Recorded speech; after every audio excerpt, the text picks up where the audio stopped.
Welcome to the Economist in Your Ear podcast. Are the gadgets strapped to your wrists and fingers actually helping you sleep, or are they the very reason you're tossing and turning at 3 a.m.? I mean, it is an incredibly valid question to be asking right now. Right, because today we are looking at this really fascinating article from The Economist titled, Should You Use a Sleep Tracker? And our mission here is to critically unpack the science behind all these sleep wearables. We want to challenge the assumptions you might make about their accuracy and really just explore the psychological impacts of constantly measuring your rest. Yeah, and then it's huge because if you are one of the millions of people waking up and immediately checking your screen to see how you supposedly slept well, this conversation is going to totally change how you look at that data. Definitely. And it's wild because tracking your sleep used to be this super niche thing, right? Like just for biohackers. Oh, absolutely. Yeah. But it is a massive cultural shift we are watching unfold right now. The sheer scale of adoption is just staggering. Like when we look at the numbers, nearly half of all Americans and around 40% of Britons are using some kind of smartwatch or smart ring or just a phone app to track their sleep. Wait, nearly half of all Americans. Yeah, half. We aren't talking about a new subset anymore. That is a massive portion of the general population who are essentially participating in this nightly data collection experiment on their own bodies. Half. That really puts it in perspective. And I guess you can completely understand the motivation when you consider the stakes. We are constantly just inundated with these terrifying headlines about the health risks of poor sleep. Oh, for sure. It's not framed as just feeling groggy anymore. Right, exactly. It's not like, oh, I need an extra cup of coffee for my morning meeting. The article points out these severe documented links between chronic sleep deprivation and major systemic health crises, specifically things like dementia and diabetes. So when you are hit with that kind of fear, suddenly tracking your sleep feels less like a fun tech hobby and more like, I don't know, a critical medical necessity. Yeah, and the medical community is certainly driving a lot of that urgency. Yeah. And to understand the weight of the evidence they're looking at, well, we can examine this massive new study published in the journal Nature. The researchers utilized the UK Biobank for this. Oh, right. The UK Biobank. That's a huge database, right? Exactly, yeah. Yeah. It is this incredibly robust, world-renowned database containing deep genetic and health and lifestyle info on roughly 500,000 people. Wow, 500,000. Yeah, so in typical sleep studies, you might have 20 people in a lab for a weekend, right? But when you have a sample size of 500,000 people, you aren't just spotting random trends. You are seeing undeniable population-level biological patterns. And what they found was this distinct U-shaped relationship between how long people sleep and markers of biological aging. Okay, let's unpack this. A U-shaped relationship means that both extremes on the graph are bad, right? So sleeping too little accelerates biological aging, but sleeping too much does the exact same thing. Yeah, and that is the counterintuitive part for a lot of people. We often hear this blanket simplified advice to just, quote, get more sleep, end quote, as if sleep is like a savings account where more is always better. Right, like you can just stockpile it. Exactly. Yeah. But the data shows it's not a linear benefit. There's a definitive sweet spot. The Nature study found that people who consistently got between 6.4 and 7.8 hours of sleep a night experienced significantly slower aging in both their brain and their body. Wow, compared to the people who slept more or less than that window. Yeah, exactly. And when we say biological aging here, we aren't talking about wrinkles.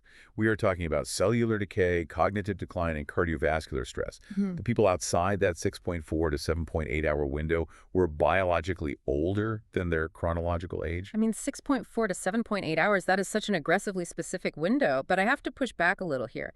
Is treating human sleep like a strict mathematical target actually helpful for the average person? That is the real issue, yeah. Because we aren't machines on an assembly line, Some days I run 10 miles and my muscles are just destroyed, so I naturally sleep for 9 hours. But some days I sit at a desk, barely move, and naturally wake up after 6.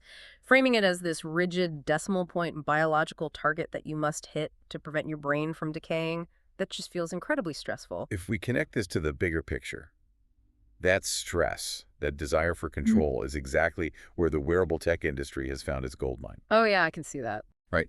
Tech companies look at a study saying, here is the biological sweet spot for optimal human health. And they immediately say, well, we will build a gadget to help you hit that exact target. Which turns it into a game, basically. Exactly. They're essentially turning a completely natural, largely unconscious bodily function into a conscious optimization game. They are providing a dashboard for your physiology, operating on this premise that if you can measure it, you can master it. But a dashboard is only as good as the sensors feeding it data, right? Since these companies are promising to help us hit that perfect 6.4 to 7.8 hour window, we really need to look under the hood of the technology itself. Oh, absolutely. Like, how exactly are these gadgets measuring our sleep? And more importantly, are they actually accurate? Because if I'm trusting a piece of silicone and glass strapped to my wrist to tell me if my brain is aging gracefully, I want to know how it's doing the math. Well, it really depends on what you're wearing, to be honest. The methods are completely different across the market. Like, let's start with the simplest, which would be your standard phone apps. Okay, the ones you just leave on the bed. Yeah, if you just have your smartphone sitting on your nightstand, it is typically using the built-in microphone and accelerometer to record sound and movement. It listens for the rustling of sheets tossing, turning, and in some cases, its algorithms try to infer your breathing rate strictly from the audio of your respiration in a quiet room. But a phone on a nightstand listening to my environment feels like a toy.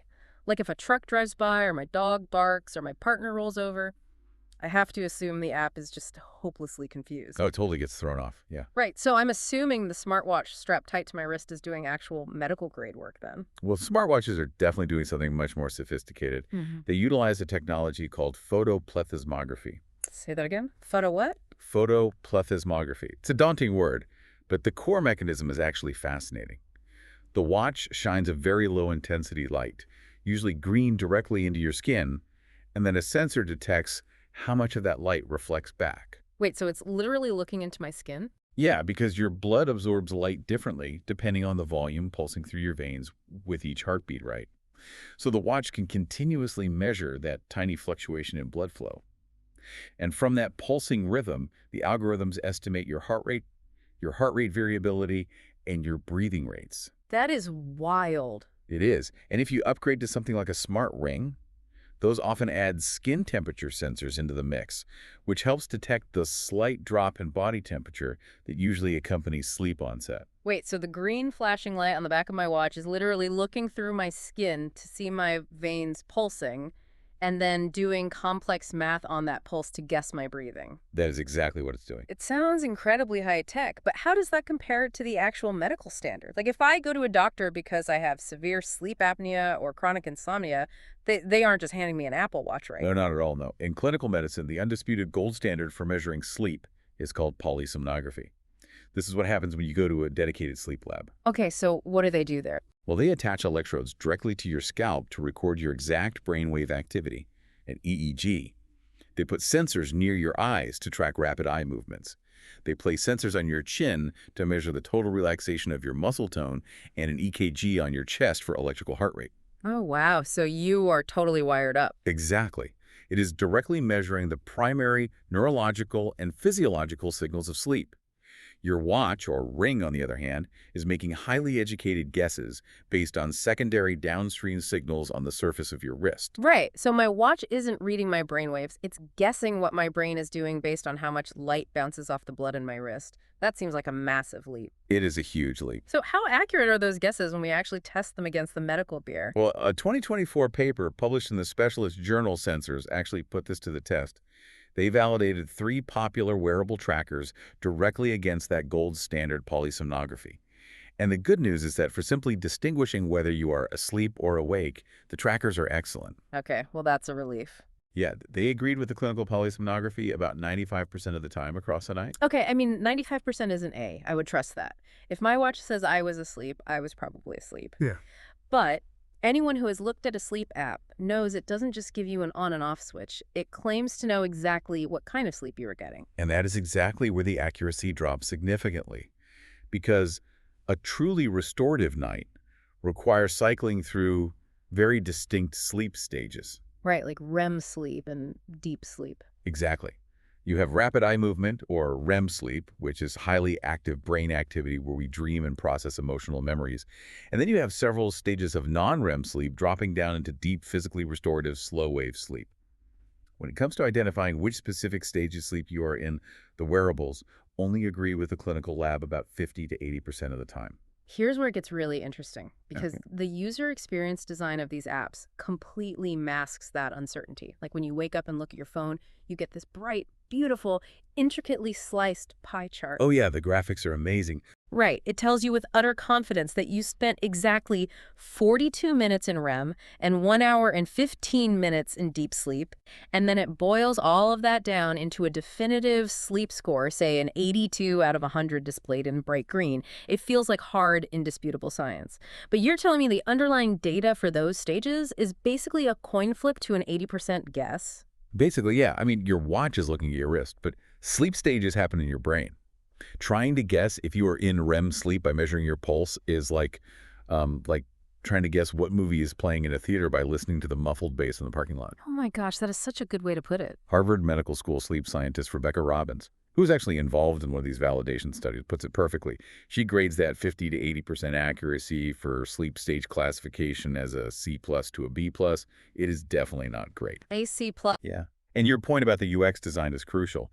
Tech companies package this estimated messy data as hard medical fact. There is a vast, often unacknowledged difference between objective clinical data and algorithmic guesswork that has been wrapped in a highly polished, authoritative interface. Imagine if your car speedometer was a C+ student. You'd be terrified to drive on the highway. Like, am I going 50 or 80? Who knows? Right, exactly. But despite this huge gap in accuracy for the deeply detailed sleep stages, the article points out that many serious sleep researchers actually view these consumer devices in a very positive light, which feels like a glaring contradiction. Why would scientists like Dr. Robbins actively support a C+ gadget? Well, because human behavior is often driven by awareness, not necessarily perfect precision. Okay, what do you mean by that? While the specific stage data might be muddy, Dr. Robbins notes that trackers are incredibly effective at giving people a much better objective sense of their total sleep duration, which is that metric they get right 95% of the time. Remember? Right, the on and off switch. Yeah, exactly. And more importantly, they act as catalysts for real-world change. The American Academy of Sleep Medicine actually conducted a survey and found that 55% of adults who use sleep trackers reported changing their behavior positively after actually seeing their data. I suppose that makes sense. It's the old management adage, right? What gets measured gets managed. Oh, 100%. If you think you're getting 8 hours, but the watch proves you're only getting 5.5 because you scroll on your phone in bed for 2 hours, well, you might finally take your habits seriously. And the empirical evidence supports that entirely. A study published in the Journal of Clinical Sleep Medicine in 2020 found that wearing a sleep tracker for just a single week measurably improved people's self-reported sleep quality. Just 1 week. Yet just seeing a low number makes the consequence of a bad habit tangible. People start setting hard bedtimes, they cut out late-night caffeine, they stop drinking alcohol before bed because they see how it destroys their resting heart rate. It basically brings conscious intention to a third of our lives that we usually completely ignore until we are already chronically exhausted. But there is a massive psychological trap hiding in that conscious intention, though, because unlike eating a salad or going for a 3-mile run, which require active conscious effort, putting intense effort into sleeping actually backfires. Yeah, the harder you try, the worse it gets. Exactly. I think about it like this. Trying to optimize your sleep while wearing a tracker is like trying to act perfectly natural while someone points a high-definition camera closely at your face. That is a great analogy. The mere act of being observed and the pressure to perform for the lens just ruins the natural state. Like if you are lying in bed, feeling the watch on your wrist, thinking, I need to hit my 6.4 to 7.8 hours. I need my REM cycle to improve. I need my score to be green tomorrow. Yeah. The harder you try to perform for the device, the more elusive the sleep becomes. This raises an important question. At what point does the tool designed to cure our modern anxiety become the primary cause of it? Yes, exactly. Researchers have actually coined a term for this specific psychological phenomenon, orthosomnia. It is defined as an unhealthy, counterproductive obsession with achieving perfect sleep data. The article notes that as many as 30% of people who track their sleep report feeling anxious about the data they collect. 30%. That is nearly a third of all users actively stressing themselves out with the very gadget they bought to help them relax and recover. And the irony is profound because concern about poor sleep is actually one of the most common causes of a sleepless night. Right. It's a self-fulfilling prophecy. Totally. In fact, clinical data shows it is second only to financial worries in keeping people awake. Yeah. People are literally lying in the dark, heart racing awake because they are worrying about the fact that their watch is going to tell them they lay awake. That sounds miserable. It creates a vicious, self-perpetuating cycle of insomnia driven purely by the fear of a bad metric. They wake up at 3 a.m. and actively avoid looking at their wrist because they know seeing the time will trigger an anxiety spiral about their impending sleep score. So what does this all mean? If the data is making a third of us intensely anxious, and the intricate stage tracking is basically guessing the movie from the parking lot anyway, how should we actually be measuring a good night's rest? It feels like we are losing the forest for the trees here. We really are, yeah. We need to contrast the objective data, the sterile numbers on the screen, with our subjective reality, which is how we actually feel when we open our eyes. And that distinction between objective measurement and subjective feeling is the absolute crux of the issue. Though, to be fair to the technology, sometimes the objective data can actually be the thing that cures the anxiety. Oh, really? How so? Well, Dr. Robbins points out that a tracker might reveal to a highly stressed user that they are, in fact, getting plenty of sleep. There is a common phenomenon where people feel like they were awake all night, just tossing and turning.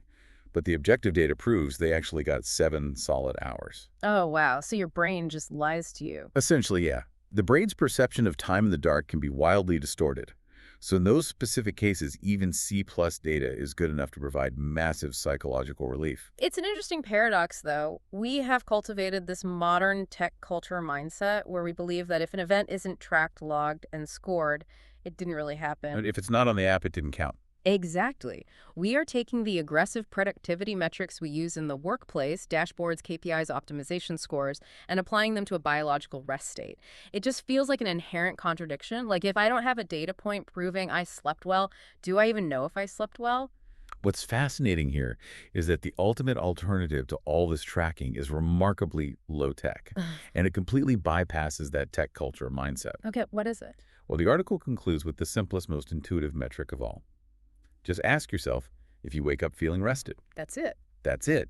Despite all the algorithms, the light sensors, and the U-shaped curves of biological aging, your subjective feeling of daytime restfulness remains the absolute best indicator of how good your night was. So the watch isn't entirely useless, but it's not the ultimate authority either. Exactly. Trackers are excellent temporary baseline tools for course-correcting bad habits. Like if you honestly have no idea how much you sleep, wear one for a week. Let us show you the cost of your habits. But they are terrible masters. True health literacy isn't about blind obedience to a screen. It's knowing when to take off the watch and actually listen to your own body. It's so true. We treat the algorithm like an omniscient oracle, but the reality is our bodies are incredibly sophisticated biological machines. Yeah. I mean, they have been fine-tuning their own internal sleep scores for millions of years of evolution. And the feedback loop is immediate. Every time you wake up, stretch, and feel genuinely refreshed and alert, your biology is giving you a perfect score. You don't need a Bluetooth connection or a monthly subscription to access that data. It's built directly into your nervous system. Which really leaves you with a fascinating final thought to ponder today. If our bodies evolved over millions of years to naturally signal whether we are rested or deeply fatigued, why are we so eager to outsource that intuition to an algorithm? In our rush to optimize every second of our lives, are we slowly losing trust in our own physical sensations? The question worth sleeping on. Just maybe leave the watch on the nightstand when you do. Thanks for listening. Follow us for daily insights into world affairs, and don't forget to like, comment, and share.